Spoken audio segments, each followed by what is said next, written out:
Welcome to the show where self-leadership is the foundation of how you navigate every area of your life. I'm Janessa Finley Ford, and I help emerging leaders sharpen their decision making from a regulated state and develop the kind of calm, influential presence that people can actually feel when you walk into a room. Through neuroscience, soul work, and deeply practical structure, I teach ambitious women how to create calm without losing momentum because the most powerful leader in the room is rarely the loudest. And I do not do this vision alone, this mission alone. So let's meet the other person behind the vision. Hi, everybody, and I'm SJ. I'm a results-driven leader who leads with conviction and strength, setting an unapologetic standard of excellence. I build high-trust communities where candor and accountability forge dependable leaders. And as a certified crystal healer and shamanic earth and energy medicine practitioner, I blend science, spirit, and strategy together to rewire energetic patterns for peace, potency, and purpose. So I think the funny story, maybe to start our episode or just the funny moment, is that. And I also think we should start building a blooper reel from my intros because at this point, it would be pretty good. So today's show is going to get into the Enneagram, but from a little bit different standpoint than what we have done in the past. We wanted to freshen up the conversation and bring you a different angle to the topic. So I'm really curious if you've ever noticed that the emotion causing the most problems in your leadership is usually the one that you swear you are not feeling. So if you're a type one, you're going to have that thought running through your head repeatedly, I am not angry. Type twos, I'm not disappointed. Type threes, for sure, not ashamed. No shame here at all. Sixes, not anxious, not at all. No anxiety. Yet somehow those emotions keep showing up and they show up in micromanaging, in overworking, in overfunctioning, in overthinking, in controlling, avoiding, people pleasing, you name it, they keep showing up. So today we're going to peep behind the curtain on something deeper than our personality. And most of the Enneagram conversations you hear out there focus on behavior, but we're always interested in what is the driving force behind the behavior. What is the unseen? And today we're going to get into the emotional home base of each Enneagram type and how that emotional home base returns when you're under pressure. So that feeling that quietly shapes your decisions, influences your leadership, even impacts your health, and determines how you show up in relationships and at work. It's a really big deal. And here's where it really gets interesting because when you combine it with the law of polarity, every emotion carries an opposite wisdom. Every emotional pattern has a balancing truth. And leadership expands when we stop trying to get rid of difficult emotions, those ones that we don't want to feel, and start learning how to hold both sides of the polarity. Our goal is not about emotional positivity, it's about emotional capacity. The leader who can feel resentment without becoming critical, I mean, that is so hard for an Enneagram 1. When anxiety can be present without becoming controlling, when your vulnerability is alive and real without losing your power, and you can hold shame without abandoning yourself, that's become when you become a powerful force that's difficult to shake. So today we're moving beyond just the Enneagram and we are moving into emotional mastery with the Enneagram as our compass and the law of polarity. So let's open our eyes. So for today, we always feel like we have so much with the Enneagram to get that we want to share, to get through in an episode, and we don't have time. I'm just going to dive right in and start with the one, since that is where I center. And I've lived this so recently because I had an experience at work just a couple weeks ago where my trust was broken with someone within my inner sphere and chain of command. And I cannot count how many times I told myself, I'm not mad about it. I'm not mad about it. I'm not angry. It wasn't the explosive anger, and this is where our emotions can show up and be a little bit tricky, but complete textbook Enneagram 1 response, because the emotion beneath the Enneagram 1 armor is resentment. And it's this frustration that builds underneath the surface when life, people, or even you fail to meet your own expectations. But of course, you're going to put on that poker face, be very stoic, and you're going to say, I'm fine. And the internal narrative probably sounds a little bit more like, why am I the only one doing things correctly? And so this is where, when we pair it with the law of polarity, we can see that we need to come back to balance through the pathway of contentment. And contentment isn't complacency, it's not conforming to just what everyone else is doing or lowering the standard. It's the ability to acknowledge what is working while still pursuing that improvement. And that's really the contentment that we want to hone to process through the resentment and really deal with what is going on beneath the surface so that we can come back into our power and move from a grounded place. Ashley, what do you have to add to the Enneagram 1 and how the behaviors or how you see this showing up? Yeah, I mean, everything you said is absolutely true, right? Because being angry is bad. So we're definitely not that. We're moving forward within that. I also Mhm. see with the Enneagram ones too of, while I don't think that they're consciously taking quota of evidence of all of the ways this person continues to do the thing or the behavior, but I noticed that when they finally hit their like last straw, they can remember all of those other examples as well of where this person has had opportunity or different boundaries set, or it's been modeled to them how to do it correctly. So why can't they just do the thing? Like, what is making them unable to do that? I also see them take things very, very personally. Like it becomes that personalized, what about me as the Enneagram 1 is causing this to happen? Like it's very internal, which is very opposite of, I think, some of the Enneatypes that project the problem outward. So I think the Enneagram 1s are always taking over responsibility for the situation too, of what could they have done differently. So I think they get caught sometimes too in a mind loop of that I'm resentful for the other person's behavior. And also, I'm a little bit shameful that I didn't do more or that I didn't do something differently that could have righted the ship. So it's almost like they're seeking a solution always internal while also being resentful at the same time. Like they for sure hold the and both like to heart, right? Of I'm resentful that this is occurring. And also there's some of that shame I think that does come up for them as well of what could they have done differently to have prevented the situation or to have gotten that person to a place where they would just do the right thing.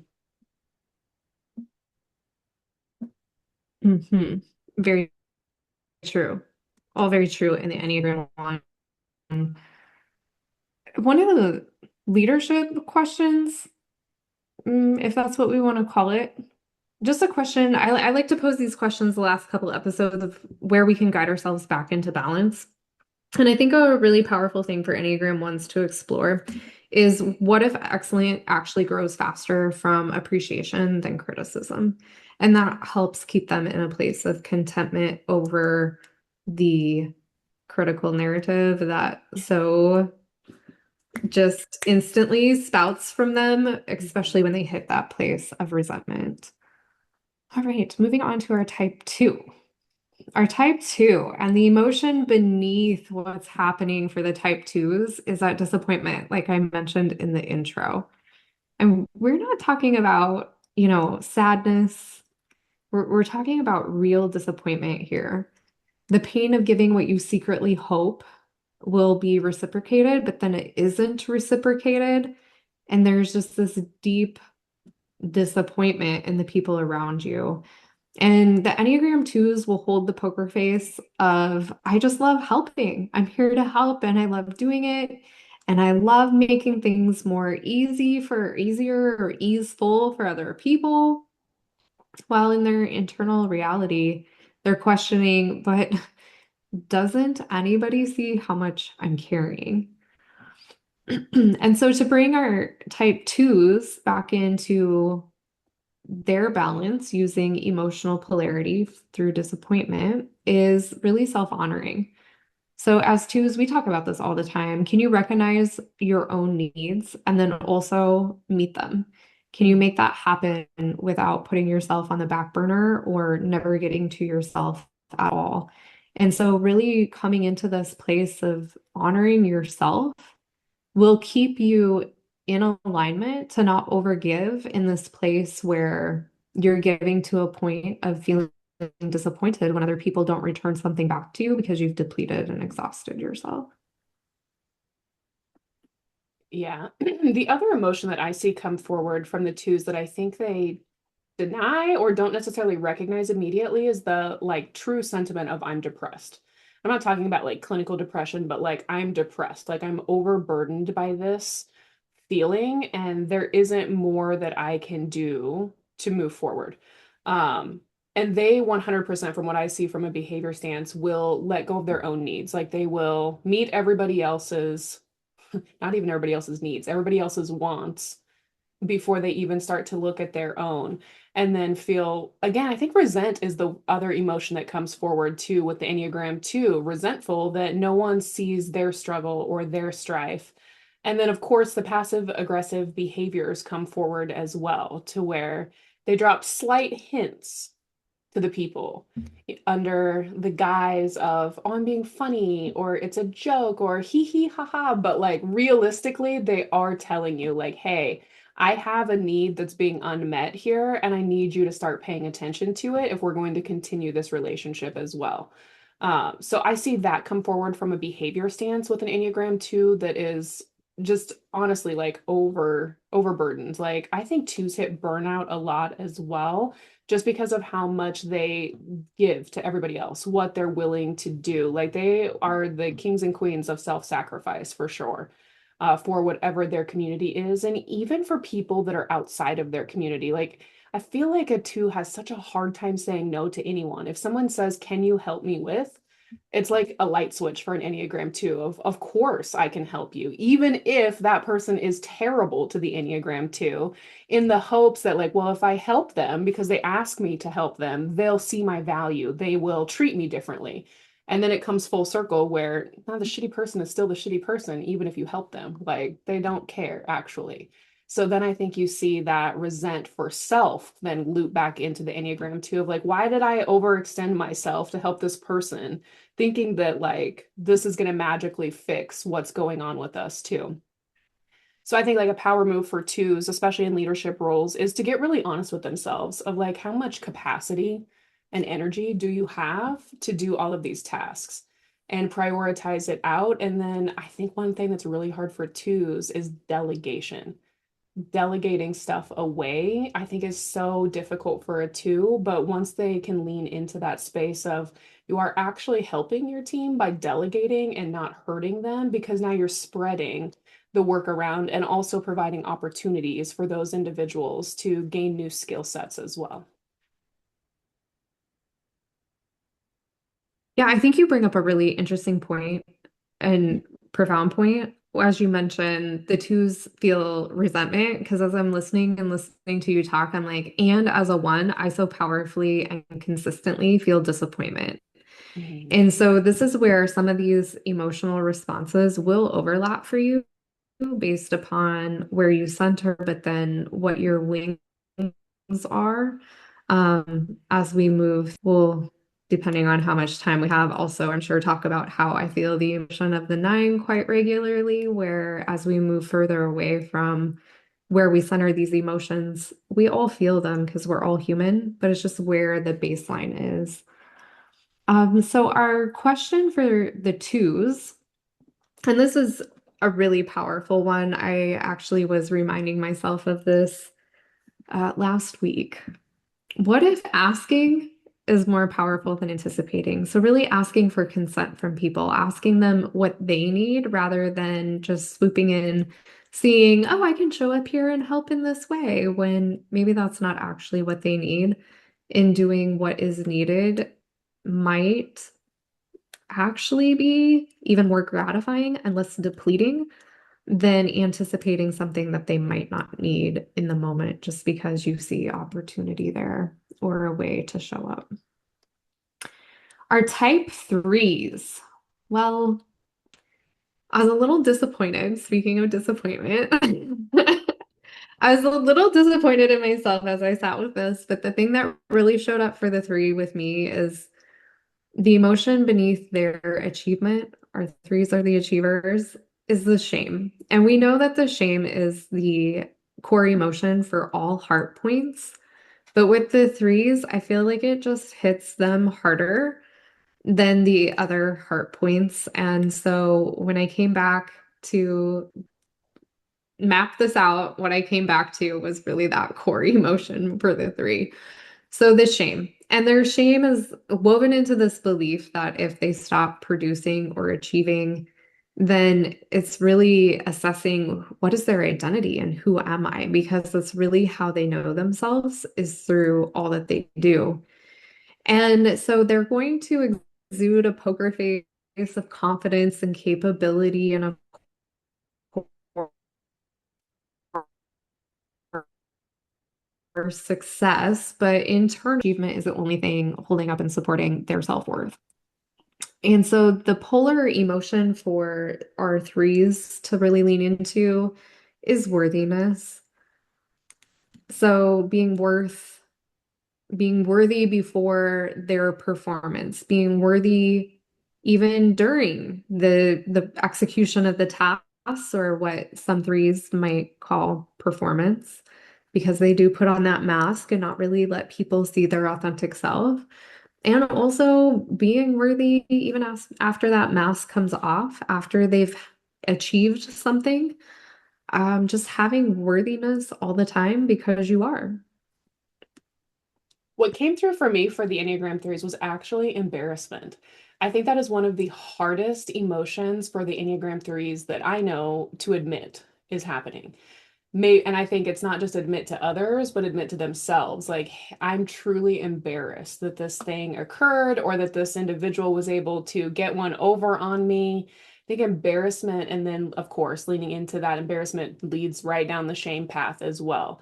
But I just have never heard an Enneagram 3 say, I am embarrassed that this occurred. Like, oh my God, I want to die inside. Like, oh, I've never seen them say that or really lean into that this is existing, even though you can clearly tell that's what's happening, right? They could have done better, they could have done something differently, or honestly, it's okay if you don't do better. It just needed to look better. Like, why did it have to look so terrible? Um, I laugh every time I think back to a project that my Enneagram 3 friend and I did when we were but wee babies in our corporate careers. And every time we look back at that form type, we're like, ooh, who did that? That looks like shite. This is terrible. And it has had no upgrades or enhancements done since we touched it. And we're both like, wow, we were really young. Like that was, whew, that was bad. I think that is the closest I've ever seen a three come to like, shit, that's embarrassing. We're gonna say that somebody else did that. Like, we don't know who did this form. Like, that was wild, but we should fix it for them. And I think a power move for a three, too, is just acknowledging that it was a bit embarrassing. Would really love for that to not go that way ever again. But also acknowledging and really leaning into why am I embarrassed by it though? Like if you gave your best effort and things just didn't work out, we're all human. That happens to all of us. And just accepting that you're not always going to have the perfect look. Like you're not an Enneagram 1, but you do want your stuff to appear perfect. Doesn't actually have to be perfect, but you don't want the outside to know that it's not perfect. And I think the more the threes lean into just being authentically who they are, that embarrassment is less hard. It's less hard to just see it and be like, yeah, I could have probably like, done a little bit better with that. Like that was wild. But really, the more the three gets into that, this is who I authentically am, I think embarrassment is easier for them to process as well. Well, I think that as you talk, you bring up another really important part of the Enneagram threes, which is their difficulty to articulate emotions. Yes. I really think that threes and the sevens should get together and have an emotion party just to identify them. You have and lead consistently our community through really great simplified steps of getting in touch with the emotion because of your own personal work that you have done with that. And that really applies to the threes as well. Because as you're saying, I've never heard a three express embarrassment. I immediately had a laundry list of things I've worked with Enneagram 3 clients where they're like, I don't know what compassion is. How do you feel compassion? But just a whole Yeah. laundry list of emotions for the three because it is challenging for them. So sometimes starting off with, like the shame spiral, if you can identify the shame and then getting in touch with the other emotions more quickly before you hit the shame, but starting with what is consistently there might be helpful for those of you out there who have a harder time identifying. But I agree with you. I have not ever heard a three express anything about feeling embarrassed either. I'm sure it's right there under the surface. So, our question for the threes to help bring you back into balance is to identify who are you when you have nothing left to prove. And man, it really does feel good to not have anything to prove. I was recently thinking about that on my motorcycle trip back to my parents, which was a 3+ hour ride both ways. And going was in wind and it was not an easy ride, and coming back was in rain and that also wasn't an easy ride. And I'm like, you know what, I was so committed to the motorcycle, but man, my car and these little seat massagers and heaters, I have nothing left to prove that I can do something hard. I will definitely embrace the car in the future. So that can actually be a really relieving sentiment and feeling to grow into. So for threes, I think that will bring you a lot of comfort as you get clear on your worth still being there, even when you have nothing left to prove. So moving into our type fours, our individualists, our hopeless romantics, the emotion beneath their individuality is longing. They have the feeling that something is missing, right? They should be somewhere else. They should be someone else. Anything different about their life other than the mundane of what is really here right now. There's some future version of themselves they should have already achieved or accomplished. Like there's always this deep sense of longing. Their relationships should be more meaningful and deeper and more romantic and more passionate. And so should their careers and the purpose of what they do. Like there's just such a depth to them, but it can trip them up in having this never-ending longing or yearning for more in a way that doesn't leave them in a state of desire and moving forward. It actually pulls them into a place of imbalance and lack. And so, really, what they're focusing on is what doesn't exist. But the polar emotion for our fours that's going to help bring them back into balance, I believe, is belonging. That real, true sense of belonging, not just fitting in, but belonging with themselves, with who they are, exactly where they are, what they're doing, having that belonging not just with people external of them, but within themselves, having that deep belonging of being okay with who they are, where they are, what they're doing, how they're doing it, and then build their success from there. Yeah, the emotion that was coming through for me for the Enneagram fours that is difficult for them to lean into was actually contentment, of just being satisfied and content with whatever the situation is, whether, there's terrible things going on. And even when I've seen them in some of the highest times of their life that most people would be elated with, there was still a lack of contentment. There was still something that could have been deeper, more meaningful, honestly even more exciting. Like I feel like Enneagram 4s like have this weird need for excitement too, like in different ways than a 7. But if it's not like this, Hallmark love story style of a story happening in each of their lives, their work, their intimate relationship, their friendships, like every single one of those has to be met in order for them to hit that contentment vibe.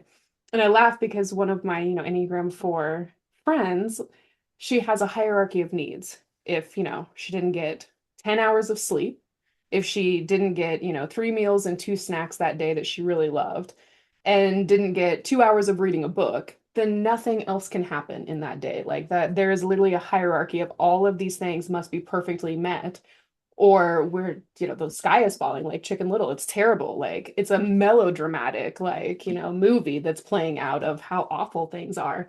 And everything else could be absolutely perfect. No money issues, got a job promotion, has a, spouse who adores that person.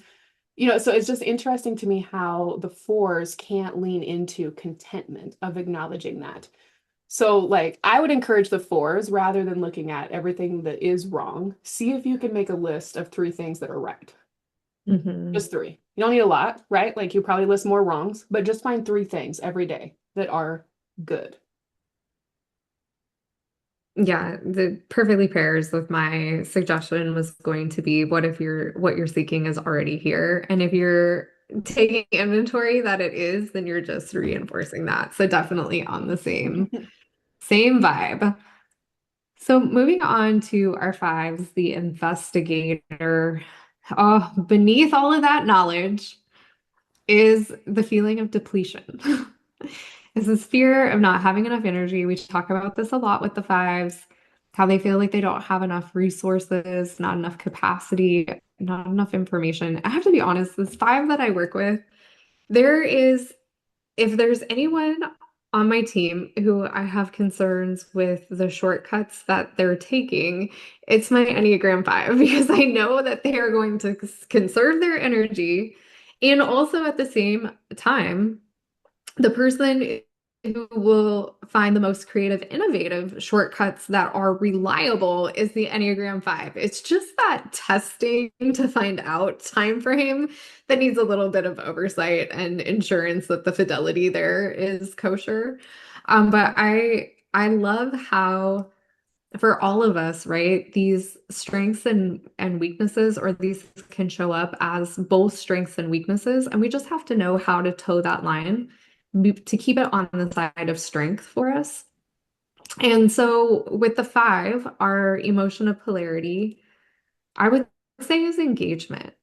So trusting that participation can create energy, knowing yourself well enough to know what kind of participation, how you show up, when you show up, what you do when you show up, that will allow for it to create energy because not everything that you do is actually going to be like a payment or expense of your energy. There is energy that comes back in from the gratification that comes from completing a task or whatever that is for you specifically. And that's where it's really important to know yourself well, to know, like, for me, a list. And if I check something off that list, man, that dopamine hit is great. I love that dopamine hit. So just knowing yourself well enough to know how you are going to create energy through your participation.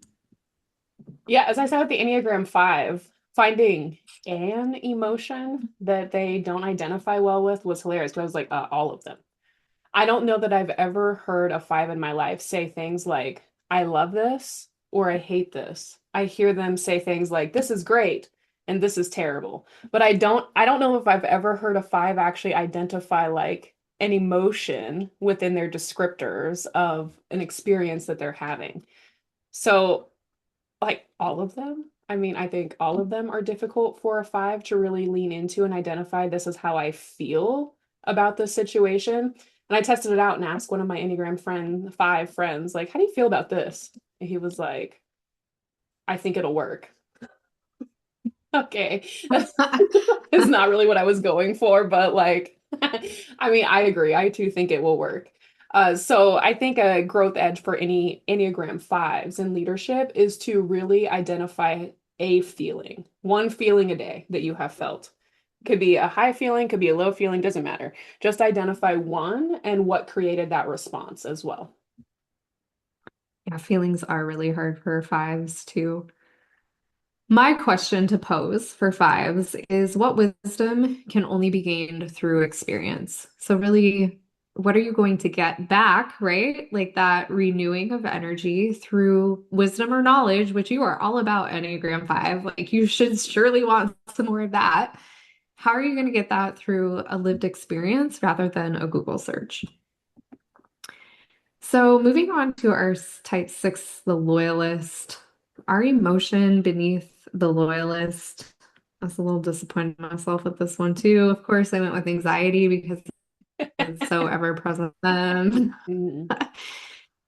It's that constant scanning, contingency planning, the what if, what if, what if machine. I'm standing and talking with an Enneagram 6 and that individual supervisor last week. And the supervisor said exactly what we talk about on this show a lot for the Enneagram 6s is that what if machine, while it's so prominent, is for sure going to think of things that no one else thinks about unless you have some Enneagram 6 friends. It's also nice when you're not like to have your blind spots covered when your mind doesn't work that way, and also being able to differentiate between whether or not it's a contingency plan that really needs to be planned for.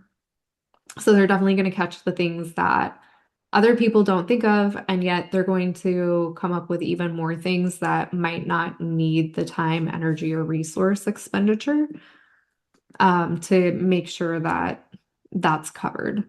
So, our polarity emotion for the six to bring you back into balance when that anxiety is flaring is trust.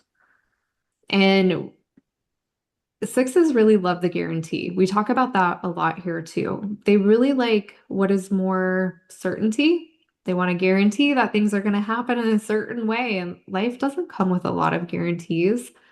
And so, what they're really looking for is this, what I would call an unbalanced certainty, because I personally believe the most potent certainty that we can have is that things are working out for us, even when they're not situations that we really want to be walking through necessarily in the moment.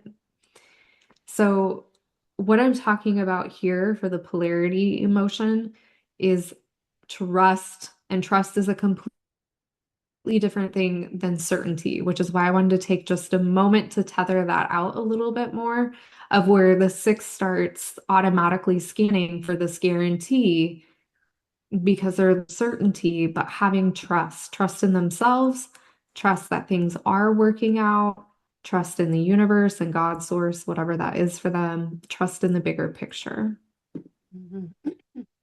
Trust is not where I'm going with it, but I do just want to say too, like she touched it, but I want to hit it again too, though. The trust in self is like the most important point of that. Because I think often the Enneagram sixes are looking external for something to trust. Like I'm sure they don't have a problem identifying trust. Like, sure, my mom would say she fully trusts my father to make money because God knows he can do that, right? But looking internal to be like, what do I actually trust me to do? Like, what do I trust myself to do was the important part that I took back from what Janessa was saying.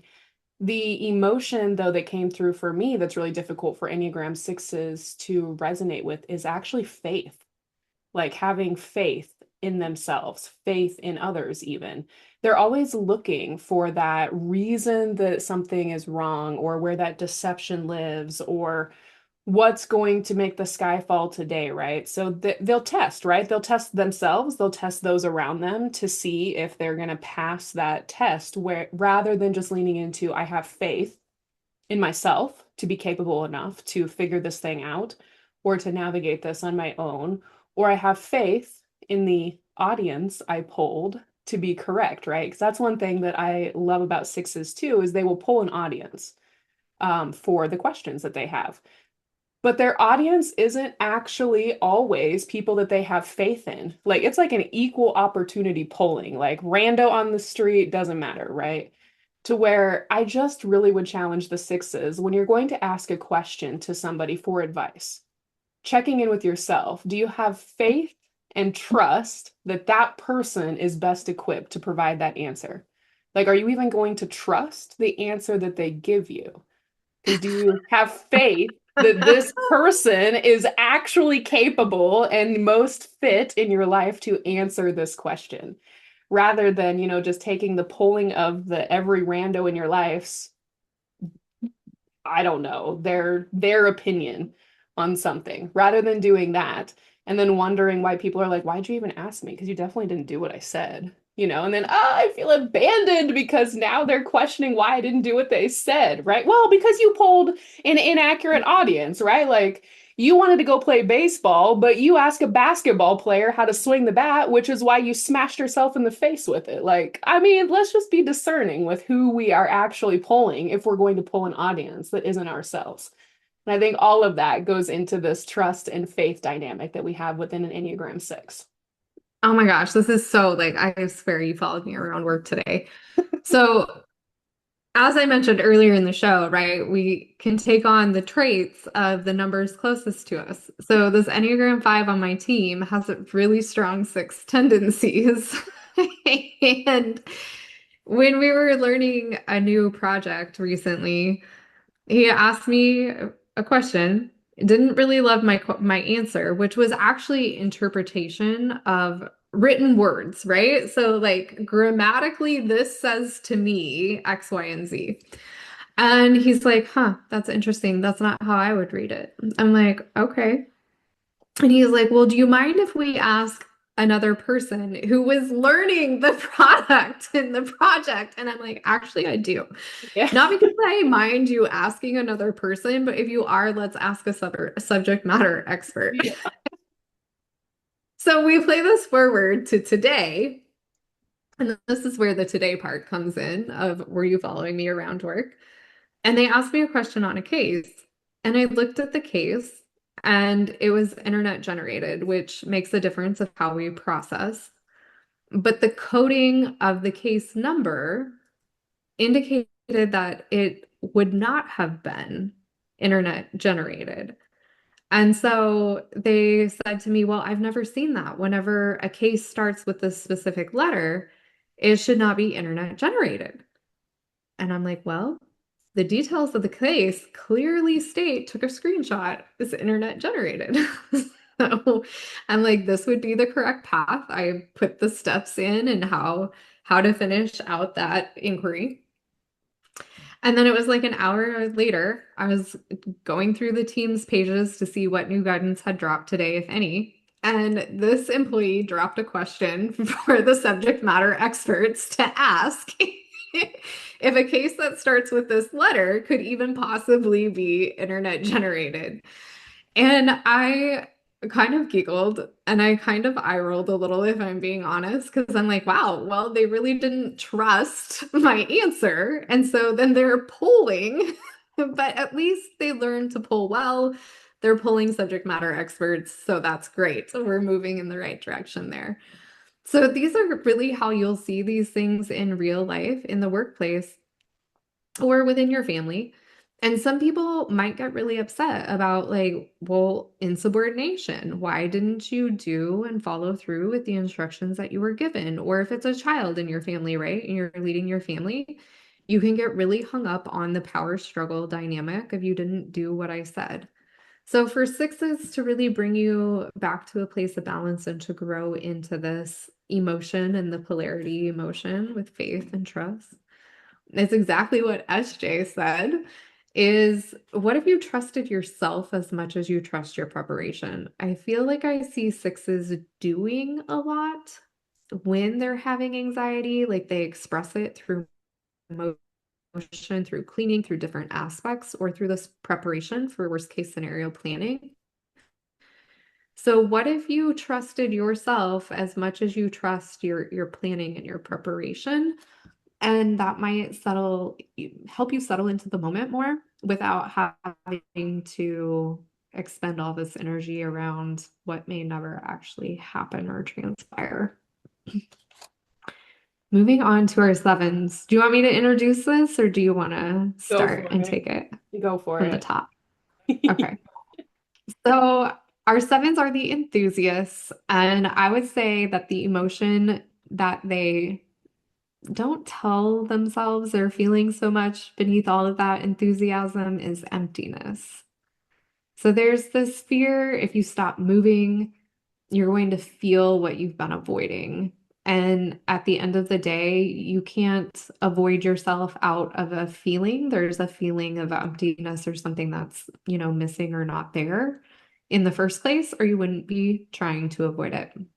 Now, sevens are going to wear the poker face of excitement and optimism and possibility and adventure, while their internal reality is that, I'm just running away from the discomfort. And so our polar emotion for our sevens is really fulfillment and enoughness, finding enoughness in the present moment, allowing the present moment, regardless of what's happening, to really be gratifying for them in some way, even if that means they recognize I cannot feel this discomfort for extended period of time. So I'm putting a time limit of 3 minutes. You got 3 minutes, and we're moving on it. SJ has also really reinforced that strategy for sevens, which is really successful. And I think it's really successful for many types outside of the sevens as well. Well, Janessa stole mine. Just kidding. Emptiness didn't even cross my mind as a thing we're bad at. I think any heavy emotion is really, really difficult for an Enneagram 7 to acknowledge that they're experiencing. I think we are the kings and queens of avoidance and disconnection from any of those emotions that are difficult. And the behavior that follows that is we are super great at just burning a bridge, because burning a bridge to the circumstance, the job, the person who is making us experience these low vibing emotions is far easier uh, than actually having to acknowledge the experience. So, unlike the Enneagram ones, the seven has that beautiful way of external projection of the problem. Like, we are never the problem, like, for sure, never. It is always something external from us, and we can get rid of the external from us thing easily. So you will see them burn bridges, you will see them move from job to job, you will see them just go do something different, move states away, move houses, whatever. Flee essentially the whole entire circumstance rather than having to deal with the emotional toll of what that means. I think betrayal is really, really hard for an Enneagram 7 to deal with within a job or any relationship. Um, at least I can speak for myself. That one is really, really difficult for me to get to a place where I can fully process it, to the extent that I will say, yes, 3 minute increments, sometimes five on a good day, of we can sit with this emotion. But that does take the actual processing time and extend it outward, right? So I would say one of the most difficult relationships that ended in my life probably took me 3 to 4 years to fully process the vibration of betrayal that I felt within that. And then under that betrayal, you have all of the other shitty emotions that sevens don't like to experience, like sadness, disappointment, shame, resentment, all of those coming to the surface with that betrayal vibe too, right? Where we just hide it under the, like, I can cut them off, like, whatever. It is what it is. Like, I'm not going to acknowledge any of this.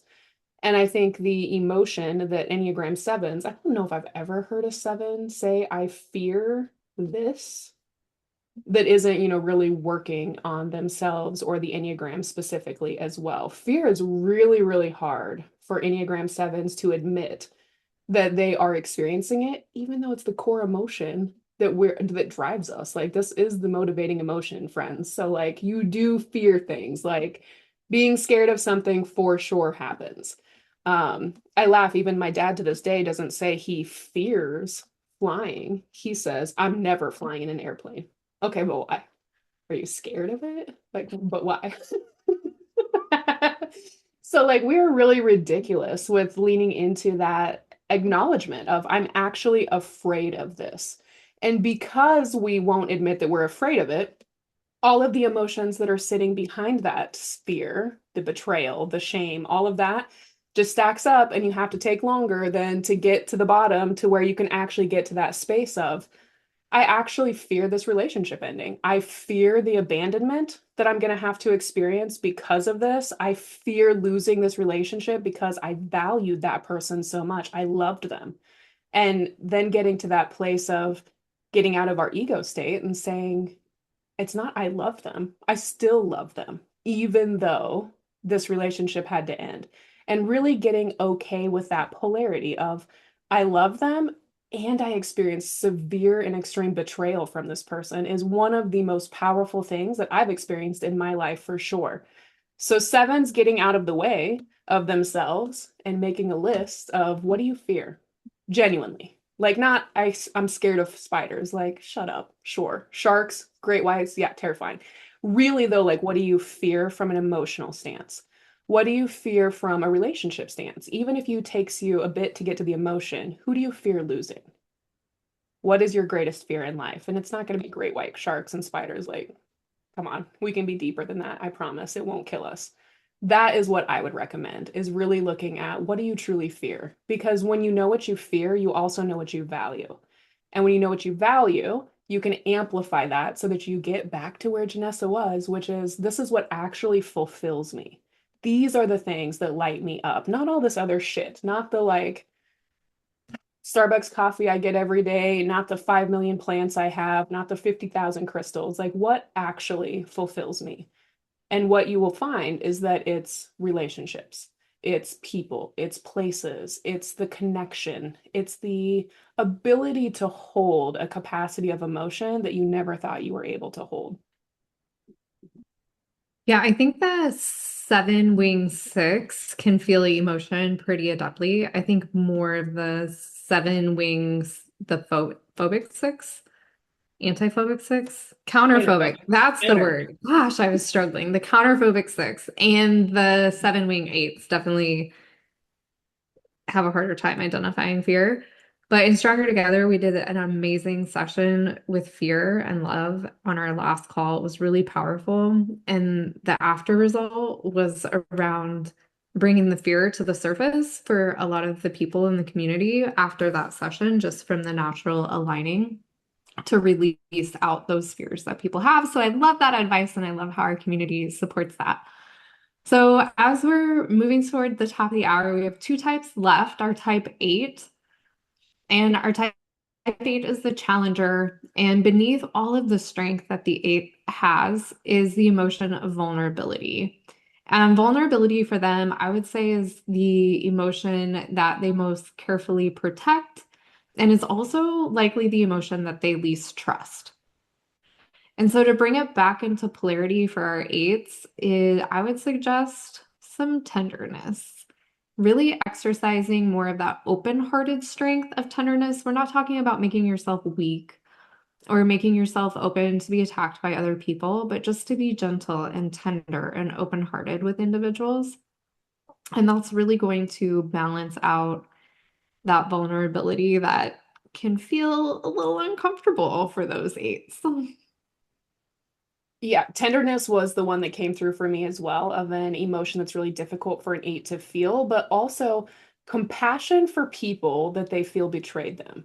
They have compassion for days for, the stray dog or the people that are starving, like compassion for centuries, not even days, right? Like they are the bleeding heart, shoot for the underdog, help everybody who they think is being attacked, all of that. But as soon as they feel like somebody has slighted them or betrayed them, there is zero compassion. Compassion has died and it has left the motherfucking room. It is not here anymore. And it's not coming back, by the way, either. Like when they are done, they are done. There is no actual sway to like bring them back into like some people make mistakes, and actually, everybody is going to make a mistake. And what you're reading as a betrayal story may not actually have been that for the other person. But you'll never know if you can't find an ounce of compassion to have the conversation with them about how did this happen? And then once you have the compassion convo, right? What are we going to do about this? Like, is there a forgiveness story that can come? I think forgiveness is really difficult for Enneagram 8s as well when they feel like that betrayal story played itself out again and again and again.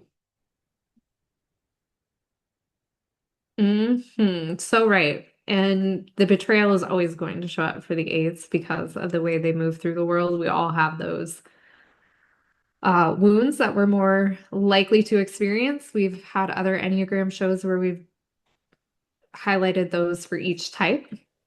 The question for the eights that I encourage is what becomes possible when people experience your heart and not just your strength. I always call them the M&Ms, the hard outer shell with the nice gooey soft middle, and let people experience your softness.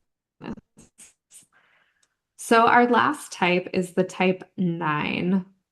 And this one was just so appropriate. The emotion beneath the peacekeeper is that anger. Because people don't actually expect to experience anger with the peacemaker because they're so peaceful.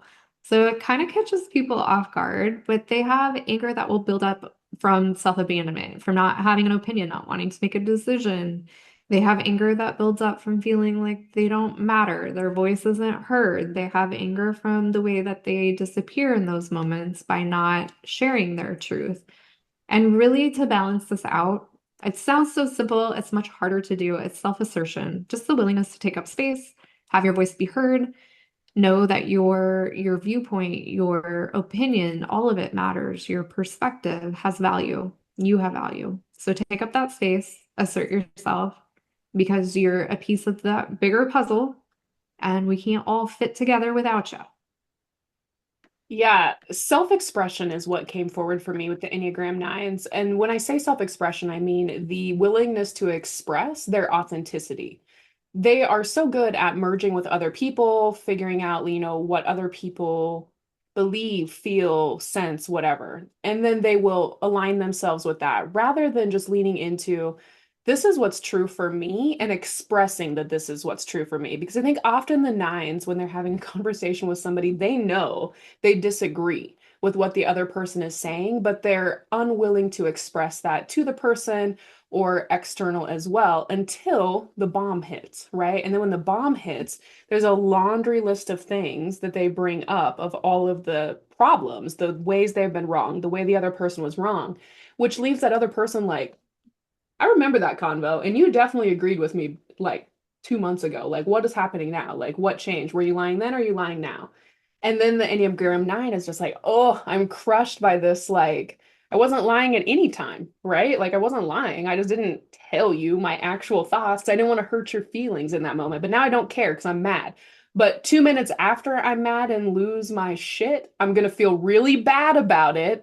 And then I'm going to want to like deal with that heaviness now because they're not an Enneagram 7, right? They can't lose their mind and like slaughter somebody with words and then be okay and sleep at night. Like that eats them alive. So I think the power move for an Enneagram 9 is finding that space where you can still express in the moment. I disagree with what you're saying, but hey, I'm here to like hang out and process with you, like whatever. But that's crazy. Like that's wild. And really getting to a place where you can live in that self-expression and not feel like you're creating conflict by being who you actually are and saying what you actually think or feel in the moment as well. Oh, so many good points about the Enneagram 9. To wrap this up, I believe that a question that can help ground the nines and bring them back to center and balance is what truth needs your voice today, right now, not tomorrow, not later, not eventually when you work up the courage, but today, now, right here in the present. So, as we're moving to the top of the hour, I can't believe the show is just about over already. I feel like that Enneagram episodes always fly by so quickly. And while today was about the Enneagram and it was about the law of polarity, it also was a lot about emotional capacity and then how powerful that you are when you can hold the balancing truth of polarity within your emotional patterns. So, really being able to identify what that pattern is and what's going to bring you back to center and balance so that you can really lead from that place of authenticity and alignment and confidence that you've always wanted to be able to stay in. And now, if you move from that, it's just a little wobble versus feeling like it takes you a long time to come back. And this is all about capacity. It's becoming large enough to hold both of those emotions. And that is where your freedom lives. It's where your leadership lives. And it's why Stronger Together exists. Because we don't want to teach people how to become different than what they are. We don't want to hand you another set of rules to follow that would make SJ puke anyway. These rules are for being broken. We want to help you experience what it feels like to come home to yourself, not just to gain more knowledge, but our members take the knowledge and integrate it and embody it. So they feel lighter, they feel clearer, they feel less alone, they feel understood in ways that they haven't experienced before. They stop second guessing themselves. They learn to move when the intuition lands. They stop carrying themselves. They stop carrying everything by themselves. They stop over the functioning and they stop trying to earn their worth through achievement or caretaking or perfectionism or proving or any of those other things that show up in our Enneagram personalities. But really, the most important thing is that they begin to trust themselves, their voice, their decisions, their intuition, their leadership. And inside Stronger Together, you're surrounded by other women who are doing the same courageous work of seeing their patterns, of interrupting them, of creating the lives that feel good on the inside for them, not lives that other people have told them will make them look successful or feel good. Our results, it's not perfection, it's peace, it's confidence without having to perform to embody the confidence, it's belonging. And it's feeling supported while you're going through that awkward phase of expanse. So if today's conversation stirred something inside of you, don't ignore it. Get in the room. Our next call is this Thursday. And the stirring is the beginning of transformation, and we would love to walk alongside your transformation. You can join us by going to www.strongertogetherinstitute.com, and we would love to see you on Thursday. We will be back here for another episode of Eyes Wide Open the second week of July. I don't even know how it's July already, right around the corner, but that's when we'll see you here again. And until then, keep your eyes wide open.